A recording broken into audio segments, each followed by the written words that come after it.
সেজদায় আমরা যত ছোট হই এর চেয়ে ছোট আর হওয়া যায় না। সেজদায় আমরা যতটা বিনয়ী হই একটা মানুষ এর চেয়ে বিনয়ী আর হতে পারে না। এই তো নামাজ শুরু করলাম, আল্লাহু আকবার, এরপর রুকুতে জাস্ট বো ডাউন আর হেড, মাথা একটু ঝুঁকালাম, আর সেজদায় একেবারে মাথাটারে মাটিতে মিলিয়ে দিলাম। তার মানে আমি চলে গেলাম আসফালে। আসফাল মানে সবচেয়ে নিচে, আর সবচেয়ে নিচে যে আমি ঘোষণা দিলাম সুবহানা রাব্বিয়াল, মানে হে রব, আপনার প্রশংসা, আপনার পবিত্রতা, আপনি আলা।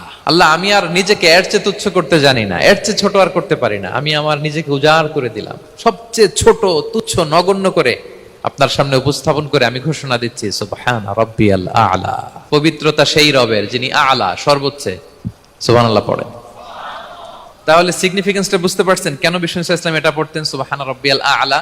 কারণ আমি থাকি সবচেয়ে আসফালে, নিচে, আর তখন আমি ঘোষণা দেই glory be to Allah the most high, the most high, the most high আলা। আল্লাহ, আমি একেবারে নিচে কিন্তু তুমি হচ্ছে আলা।